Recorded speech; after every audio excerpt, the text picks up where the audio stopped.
6 na taong gulang na bata patay dahil sa COVID-19. Contact tracing ng Maldan MHO, puspusan. Yan ang tinutukan live ni Jasmine Gabriel Galban. Jasmine. Joan, umabot na sa 14 ang identified close contact ng batang namatay na nagpositibo sa COVID-19 sa Mangaldan, Pangasinan. Isang panibagong kaso ng COVID-19 ang naitala matapos ang 7 sunod na linggo na zero COVID-19 case ang bayan ng Mangaldan, Pangasinan. 6 na taong gulang na batang lalaki ang nagpositibo sa COVID-19 na kalaunay binawian ng buhay. Unang ipinakonsulta ang bata sa infirmary ng Mangaldan dahil sa abdominal pain. Walang anumang sintomas ng COVID-19. Niresetahan ng gamot para sa sakit sa tiyan. Pagdating sa bahay, dito na raw nakaranas ng sintomas ang bata, kabilang ang hirap sa paghinga. Dinala siya sa pagamutan, pero binawian ng buhay. Bali doon po sa ospital, lumalabas na ang final diagnosis po na makikita din po natin sa death certificate ng bata ay septic shock secondary to central nervous system infection, COVID-19 confirmed po. Agad nagsagawa ng contact tracing ang Health Authority. Isinailalim sa disinfection ng infirmary. Inaalam ng Health Authority kung paano tinamaan ng COVID-19 ang bata. Ito pong mga batang ito, high risk po talaga sila. Ibig sabihin, delikadong-delikado once na matamaan po sila ng COVID-19. So as much as possible po talaga pabakunahan na po natin. Binibigyan po natin ng emphasis talaga yung vaccination status po. Lumalabas sa datos ng Health Authority na karamihan sa tinatamaan ng COVID-19 ay mga unvaccinated individuals. Kaya panawagan ng DOH sa publiko na suportahan ang programa na magpabakuna kontra COVID-19. Aminado ang RHU Mangaldan na pahirapan ang pagbabakuna sa mga batang edad 5 pataas. Wala naman daw problema sa supply ng bakuna, kaya't walang dahilan para hindi magpabakuna kontra COVID-19 na magsisilbing proteksyon laban sa banta ng virus.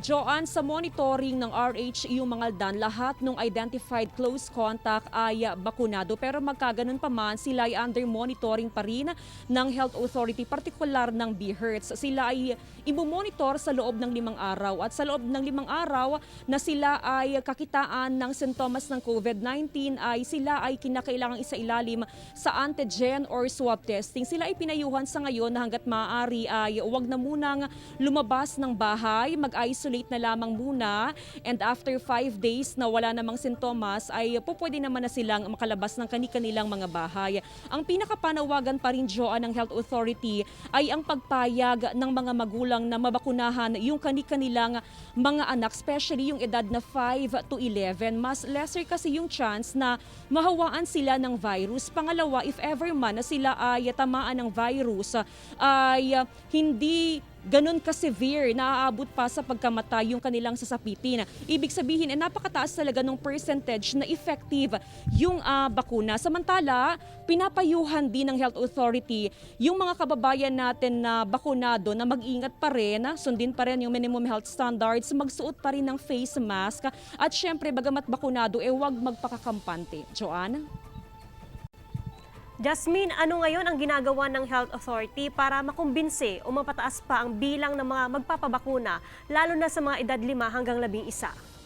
Joan, aside nga doon sa pakikipag-ugnayan pa rin nila sa publiko, especially sa mga magulang, na kumbinsihin pa rin na sila ay magpabakuna, payagang bakunahan yung kanilang mga anak, sila ay patuloy pa rin na nagpupunta sa mga bara-barangay para kausapin yung mga magulang, and even yung mga paaralan, nagpupunta rin sila sa mga paaralan para i-meet din, magkaroon din ng dialogue sa mga parents, dahil pinaka-importante talaga yung mabakunahan yung edad 5 to 11. Pero aminado ang RHU, Joan, na kahit na gaano sila ka-aggressive, kahit na gaano sila nagsusumikap na nais mabakunahan yung edad 5 to 11, nasa magulang pa rin kasi talaga yung desisyon kung papayagan ba nila na mabakunahan yung kanilang mga anak. So hanggang doon na lang muna talaga sila, hanggang doon na lang yung magagawa nila na i-convince yung mga magulang na mabakunahan yung kanilang mga anak, Joanna.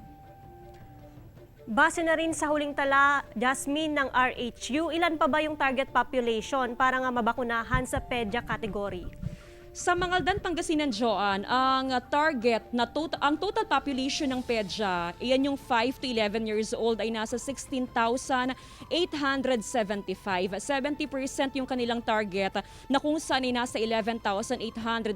Pero as of now, ang partially vaccinated pa lamang ay 4,335. Yung fully vaccinated ay nasa 2,664 pa lamang. So napakaliit na porsyento pa lamang, Joan, nasa 20 hanggang 25% pa lang sa PEDYA yung nababakunahan ng COVID-19 vaccine. Samantala, region-wide, Joan, ay nasa 30% pa lang din yung vaccinated, kung kaya talagang napakaliit pa lang, napakababa pa lang ng bilang ng mga nababakunahan edad 5 to 11. Sabi nga ng RHU, Joan, sila, itong mga PEDYA, yung mga bata from 5 to 11 years old, sila yung high risk, sila yung possible na tamaan ng virus, kung kaya't ang kanilang pinakapanawagan, nagsusumamo na actually ang health authority sa mga magulang na pahintulutan na bakunahan yung kanilang mga anak dahil wala namang mga reports, wala namang mga naitatala na record na nagkakaroon ng effect o yung matinding kumbaga side effect sa bata na mga nabakunahan nga ng COVID-19, Joanna.